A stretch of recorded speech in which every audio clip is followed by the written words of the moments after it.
8 फरवरी का एहतजाज याद होगा। उस वक्त एक वीडियो बनी थी जिसके ऊपर आज एक ट्वीट हुआ। पहले हम जो वीडियो आपको दिखाते हैं फिर उसके साथ जुड़ा हुआ ट्वीट भी पढ़ के सुनाते हैं।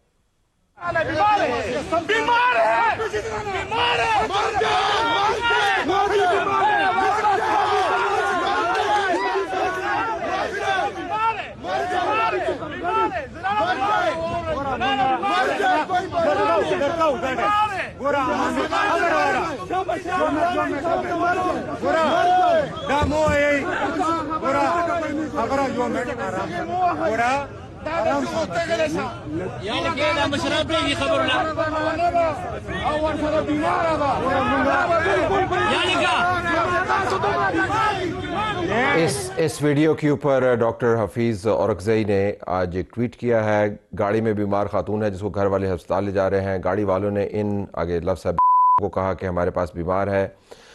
जवाब दिया कि बीमार है तो मर जाए। और ये आप सुन भी सकते हैं वीडियो के अंदर।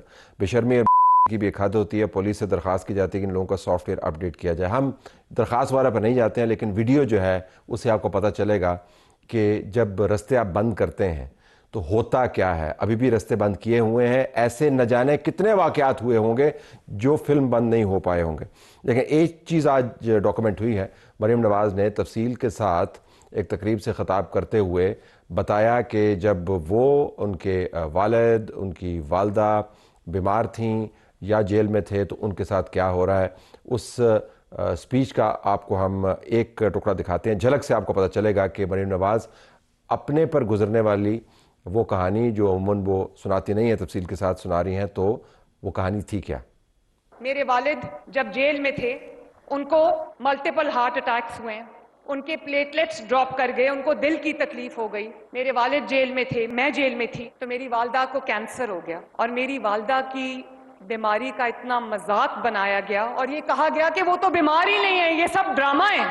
और उसके बाद लंदन में उनका इलाज हो रहा था। ऐसी कोई तालीम दी थी इन्होंने लोगों को कि ये आईसीयू के दरवाजे खोलकर डॉक्टर्स के यूनिफॉर्म पहनकर धोखा देकर आईसीयू में दाखिल हो गई, ये देखने के लिए कि ये सच है या झूठ है।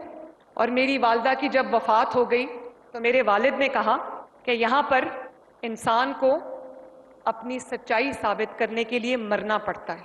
आई थिंक अमेरिका में ये स्पीच उसने की थी कि मैं वापस जाके उसका जेल का टीवी भी फिकवाऊंगा निकाल के और उसका एसी भी उतरवाऊंगा। नैब में जब मुझे जेल में डाला तो नैब के पास खवातीन को रखने की जगह नहीं थी, क्योंकि मैं पहली खातून थी जो नैब की जेल में झूठे इल्जाम में बंद हुई थी। क्या कह रहे हैं कि नवाज शरीफ की बीमारियां देखो, तो मैंने देखी एक लंबी लिस्ट थी बीमारियों की।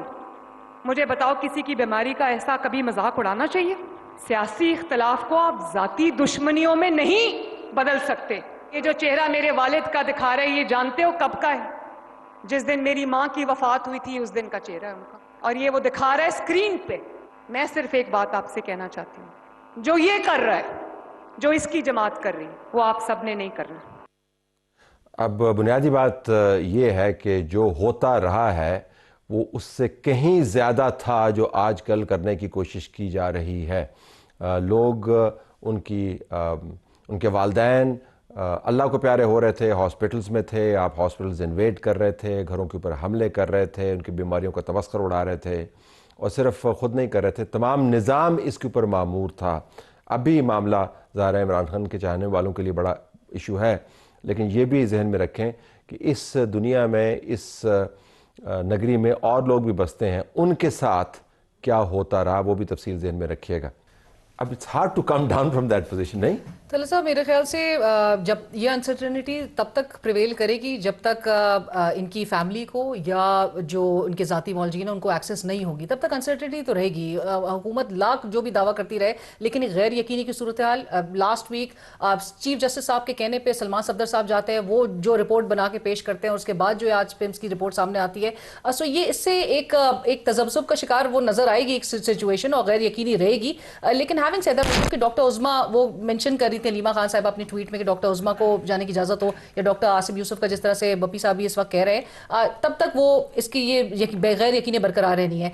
लेकिन मैं हैविंग सेड दैट मैं ये भी ज़रूर बोलना चाहती हूँ कि जुनैद अकबर साहब का आज ही थोड़ी देर पहले का बयान था कि उन्होंने कहा अभी भी जो मीटिंग्स बैक टू बैक हो रही हैं इस धरने को कॉल ऑफ करने से मुतालिक भी, वो असल मीटिंग्स का जो लुबुलवाब है वो ये है कि फैसले करने किसने हैं, फैसले अचकज़ई साहब ने करने के जिनको इमरान खान साहब ने सारी अथॉरिटी दी है, या फैसले अलीमा खान साहिबा ने करने हैं। तो डिसीजन मेकिंग का सेनेटर साहब, ये डिसीजन मेकिंग का आपकी पार्टी में बड़ा इशू है। अब उनकी बहनों का ख्याल है कि उनका पहला हक है इस मामले को तय करने में। पार्टी धरना दे रही है, उनकी बहनें धरने में नहीं है, आप धरने में मौजूद हैं, लेकिन पार्टी का मानना यह है कि हमने फैसला करना है। तो असल में तो आपके अंदर टेंशन है ना, आपको पता नहीं है कि किसने फैसला करना है। देखिए, सबसे बड़ा जो पहला कंसर्न होता है किसी भी पेशेंट का, जस्ट फॉरगेट इट कि वो कैदी है, प्रिजनर है, पीटीआई के हैं, सबसे पहले इंसान है और वो पेशेंट है। अब पेशेंट का जो पीछे उनके जो पीछे होते हैं दो, उनकी जो फैमिली होती है, फर्स्ट राइट उन्हीं का ही होता है। तो उनके कंसर्न्स एड्रेस होना बहुत इंपॉर्टेंट है। हमने तो पॉलिटिकल एंगल लिया, just based on a thing कि ये एक रिजर्वेशन है, इसको एड्रेस करना है, हमने उसके लिए धरना कर दिया। अब जब तक फैमिली सेटिस्फाई नहीं हो जाती उस वक्त तक अल्टीमेटली हमारा एक पॉलिटिकल एंगल अपनी जगह मौजूद है। मैं आपकी बात को बढ़ा देता हूँ, मिसाल के तौर डॉक्टर आसिम या किसी भी फैमिली मेंबर की या किसी, जैसे आपने कहा किसी और की मुलाकात हो रही है, अगर हो जाती है और इशू एड्रेस हो जाता है तो अल्टीमेटली हमारा इशू एड्रेस हो जाएगा। But family has to be satisfied, उसका पॉलिटिकल डिसीजन ही है।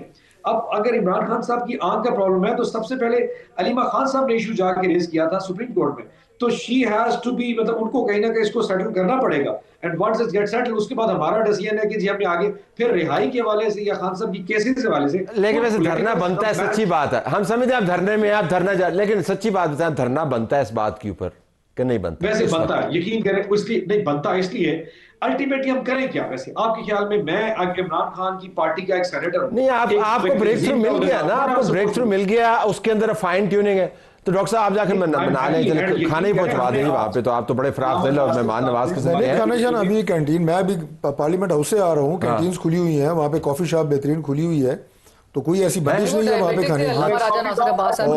नहीं, वहाँ पे परहेजी चीजें भी मिलती हैं, कोई ऐसी बात नहीं है। देखिए that's a normal non diabetic दो तीन नहीं खाना वाना खुला, बब्बा वो तो कह रहे हैं कि कैंटीनें चल रही हैं, तो आप किस तरह फिर अभी लोग कैंटीन में बैठे थे, वो उनका राइट है। देखिए ये इंसानी जरूरियत है, इसके ऊपर कोई साहब आपने तो बिल्कुल एक हमें बताया कि जिस तरह शायद एक मुहर्रमी किस्म की कैफियत है, ये करबला है, ये तो वो तो डॉक्टर साहब तो कह रहे हैं कि कैंटीन भी चल रही है, खाना भी चल रहा है। अगर आप मुझसे पूछ रहे हैं सर, कैंटीन आज प्रोड्यूसर साहब से पूछ लो, वो भी आप से पूछ रहे हैं जी, आप धरने में बताइए, क्योंकि वहाँ पे जो है बिल्कुल जो पार्लियामेंट हाउस के नॉर्मल मामलात होते हैं वो बिल्कुल उसी तरह चल रहे हैं। बताइए वो सुन ले, वो कह रहे हैं कि ऐसा नहीं है। स्टैंडिंग कमेटी की मीटिंग्स हुई है आज वहाँ पे, जो हमारी स्टैंडिंग कमेटी इंटीरियर है उसकी मीटिंग हुई है, तो रिकॉर्ड है सारी चीजें। इनकी एक्सेस है फूड तक 100% है जी, इनके अपने वो तो सूखी रोटी जी जी ताले साहब, इसी बात पे हलफ उठा, जुम्मा शाम 5 बजे से लेके आज सुबह 9 बजे तक अगर एक पानी का हमें यहाँ पे पानी की मिनरल वाटर की बोतल मिल गई, कोई कैफेटेरिया कोई कैंटीन बंद नहीं। हमने पुलिस वालों से जुमे की शाम को जो पुलिस का खाना आया था, वो बेचारे अपने शौक से हमें खाना आके दे गए थे, वो खाना खाया, उसके बाद पुलिस वालों का खाना भी बंद हो गया। जो शख्स यानी हफ्ते वाले दिन, इतवार वाले दिन यहाँ पे उसकी बॉडी, इस वक्त जब हम आपसे बात कर रहे हैं आपकी पहुंच नहीं है खाने तक, और कल मैं आपको बताऊं, कल तमाम 9 बजे तक दिन में खाना मिला कि नहीं मिला? जी सर, दिन में खाना मिला कि नहीं मिला? दिन सर में मैं आपको बता रहा हूं, आई स्वेयर परसों लेके कल रात तक हमें कुछ भी नहीं मिला। कल रात को एक सवारी बाहर गई थी। आज की बात कर रहा हूं, मैं कल का प्रोग्राम तो नहीं कर रहा जी। सब 3 दिन तक हर बंदे ने सूखी रोटी खाई है, चाय पिए, कहवा, बिस्किट। आज आपने खाना खाया है नहीं खाया, मुझे इसका जवाब दे दें। आज खाना खाया सर, आज के दिन, आज सब्जी खुल गई है जी, आज कैफेटेरिया खुला, आज सुबह 9 बजे खुल गया था जी। इतनी तगदो के बाद देखें मैंने आपसे एक जवाब निकाला, मुझे इसके ऊपर कम से कम पुलित्जर प्राइज मिलना चाहिए, but I have to leave it there, but I have to leave it there. इस गुजारिश के साथ एहतजाज हक बनता है, अगर एतराज़ है तो बिल्कुल कीजिए, हुकूमत को भी इसके अंदर इंटरवीन करना चाहिए, लेकिन मामला अब चूँकि सुलझने की तरफ जा रहा है तो उसको सुलझने दीजिए, हम यही गुजारिश कर सकते हैं. You have the last comment, go ahead. Talat साहब, जो अपोजिशन इत्तेहाद है, सोर्सेस हमें ये भी बता रहे थे आज कि बड़ी शदीद एनिमोसिटी है इस बात पे कि 4 दिन से जो केपी और रास्ते तमाम मोटरवेज बंद किए हुए हैं, उससे लोगों को बड़ी सख्त परेशानी है वहाँ पर लोगों को, और वो मुसलसल कॉल्स जो आ रही हैं वो पीटीआई लीडरशिप को भी आ रही है. बप्पी साहब भी शायद इस बात को इंडोर्स कर सकते हैं कि दिक्कत लोग आप भी एक डॉक्टर उनका डाल दें बीच में. देखें, डॉक्टर्स डालने में कोई इशू नहीं है, लेकिन सबसे बड़ा, मैं बस एक जुमले में ये बात कह दूं कि सबसे बड़ा इनका अपना एक इंटरनल इशू है. वो ये है कि इनकी जो पार्लिमानी पार्टी है, चाहे वो केपी की है प्रोविंशियल या हमारे यहाँ पे सेनेट और असेंबली में है, वो बिल्कुल ज़ीरो हो चुकी है. पीटीआई ने उसे रिडेंडेंट कर दी है. अब उनकी बात, अगर वो डॉक्टर से मिल के आते हैं, अगर हम उन्हें कहते हैं आएँ इमरान खान साहब के मुआयने के दौरान आप साथ खड़े हों, बैठे हैं, इमरान खान से बात करें, इन्हें उन पर ट्रस्ट भी नहीं है, ना बैरिस्टर गौर पे है ना किसी और पे है. उनकी मौजूदगी, मुझे लगता है कि डॉक्टर साहब अब इब्नुल हैसम को ही मुझे लाना पड़ेगा ताकि वो आके जो है जो नजर के मामलात हैं वही तय करे. बट और सब चाहते हैं धरना खत्म हो जाए लेकिन खत्म नहीं कर पा रहे. मुश्किलात है अपनी जगह पर, लेकिन खबरें हैं. अगर आज जो आपने ये बात निकलवाई है कि आज बिल्कुल कैंटीनें भी खुली थी, खाना भी खुला था, ये कम से कम आज आपने प्रोग्राम में जो काविश मुझे करनी पड़ी वाला था बात. But I have to leave it there. Program हमारा जारी.